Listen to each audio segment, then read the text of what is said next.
পবিত্র কোরআনের ৯০ নম্বর সূরা, এটি ৩০ পারায় রয়েছে। সূরাটির নাম হচ্ছে সূরা আল বালাদ। এই সূরার ১৪ থেকে ১৭ নম্বর আয়াতে মহানবুল আলামিন বেশ কিছু মানবিক গুণাবলীর কথা উল্লেখ করেছেন। এখানে ৬টি গুণের কথা উল্লেখ করেছেন। গুণগুলোর মধ্যে সবচেয়ে উৎকৃষ্ট মানের এবং সবচেয়ে শক্তিশালী গুণ যেটা, যে কারো ক্ষমতা থাকলে বা কারো যোগ্যতা থাকলে অথবা আর্থিক যদি পরিস্থিতি ভালো থাকে তাহলে সে ব্যক্তি অবশ্যই দাস মুক্ত করবে। এটা হচ্ছে এখানে ১ নম্বর বৈশিষ্ট্য।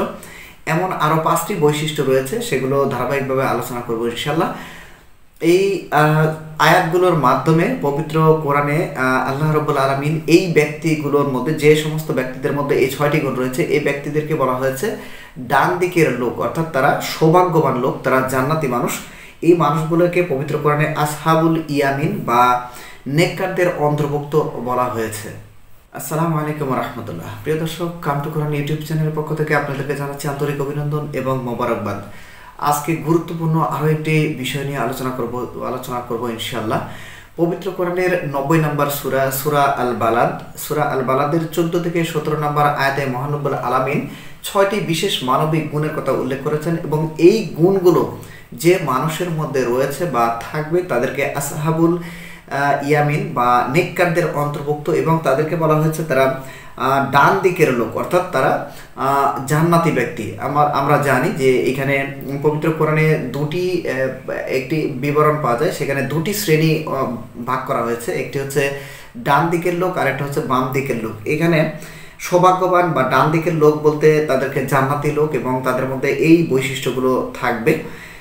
আমরা বৈশিষ্ট্যগুলো দেখি। এখানে সর্বপ্রথম এবং প্রধান যে বৈশিষ্ট্য সেটা হলো, কারো মধ্যে বা কোনো ব্যক্তির মধ্যে যদি অর্থনৈতিক সমৃদ্ধতা থাকে, অর্থনৈতিক উন্নতি থাকে বা অর্থনৈতিক অবস্থা ভালো থাকে এবং তার ক্ষমতা থাকে, সে ব্যক্তি যেন অবশ্যই দাস মুক্ত করে, অর্থাৎ দাস মুক্তর ক্ষেত্রে সবসময় অগ্রগামী থাকবে, এবং এটা খুব গুরুত্বপূর্ণ একটি মানবিক গুণ। এবং ২ নম্বর হচ্ছে খাদ্যের অভাব হলে বা দুর্ভিক্ষের সময় খাদ্য দান করবে। যে ব্যক্তি এই আসহাবুল ইয়ামিন, এই নেককারদের অন্তর্ভুক্ত হবে, তাদের ২ নম্বর যে মানবিক গুণ থাকবে সেটা হলো খাদ্যের অভাব হলে বা দুর্ভিক্ষের সময় তারা খাদ্য দান করবে। ৩ নম্বর যে গুণ সেটা হলো ইয়াতিমকে তারা আহার যোগাবে, অর্থাৎ কোনো ইয়াতিমের যদি খাবার অথবা পানি এই ধরনের কোনো আহারের যদি অভাব থাকে বা তারা যদি এই ধরনের কষ্ট থাকে, তাহলে তাদেরকে এই ধরনের বিষয়গুলো তারা যোগান দিবে। ৩ নম্বর যেটা, মিসকিনকে দান করবে। আমাদের সমাজে এমন অনেকেই আছে যারা অভাবে আছে বা পরিস্থিতির শিকারে, অভাব অনটন দুঃখ কষ্ট জর্জরিত, কিন্তু তারা আসলে মুখ ফুটে বলে না বা বলতে পারছে না। আত্মসম্মান বোধে হয়তো অনেকের কাছে হাত বাড়াচ্ছে না। এই ধরনের মানুষগুলোকে সাধারণত আমরা মিসকিন বলে থাকি। এই ধরনের লোকগুলোকে আমরা যদি পাই বা খুঁজে বের করতে পারি, তাহলে এদেরকে সার্বিক সহযোগিতা করা, এটা হলো এখানে ৩ নম্বর মানবিক গুণ। ৪ নম্বর হচ্ছে ইমানদারদের সঙ্গ নেবে, অর্থাৎ ভালো মানুষ মানে আমরা সচরাচরই বলে থাকি যে সঙ্গ দোষে লোহা ভাসে। আসলে এছাড়া রাসূল সাল্লাল্লাহু আলাইহি ওয়াসাল্লাম একটি হাদিস রয়েছে যেখানে রাসূল বলছেন যে আমরা যাদের সাথে বন্ধুত্ব করব, কিয়ামতের দিন কিন্তু তাদের সাথে আমাদের কিয়ামত হবে বা হাসর নাসর হবে। এই ধরনের বেশ কিছু হাদিস এবং পবিত্র কোরআনের ব্যাখ্যায় এই ধরনের কথা উঠে এসেছে যে ভালো মানুষের সাথে বন্ধুত্ব করা বা সৎ নেককার ইমানদার ব্যক্তিদের সাথে বন্ধুত্ব করা।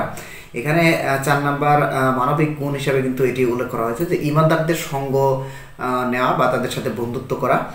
এবং যেটা সর্বশেষ যেটা, যে পরস্পরকে ধৈর্য ধারণের পরামর্শ দেওয়া, অর্থাৎ একে অন্যকে ধৈর্য ধারণের পরামর্শ দেবে বা ধৈর্য ধারণের জন্য উপদেশ দেবে। আমরা জানি যে পবিত্র কোরআনের ৩০ নম্বর পারায় সূরা আল আসরে কিন্তু এই পরামর্শটি রয়েছে। সর্বশেষ যেটা, যে ওয়াতাসাবিল হাক্কা ওয়াতাসাবিস সবর, এইখানে এই আয়াত দ্বারা কিন্তু এখানে এই পরামর্শটি দেওয়া হয়েছে যে আমরা নিজেরা ধৈর্যশীল হব বা ধৈর্য ধারণ করব এবং অন্যকে বা অপরকে ধৈর্য ধারণের উপদেশ দিব বা পরামর্শ দিব।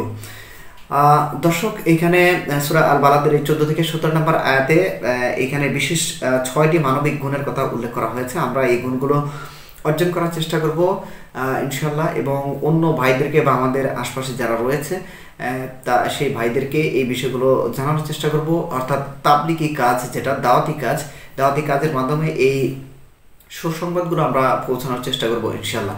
মহান রব্বুল আলামিন আমাদেরকে পবিত্র কুরআন তথা হাদিস অনুসারে আমাদের দৈনন্দিন জীবন যাপন করার মতো তৌফিক দান করুক। আসসালামু আলাইকুম ওয়া রাহমাতুল্লাহি ওয়া বারাকাতুহু।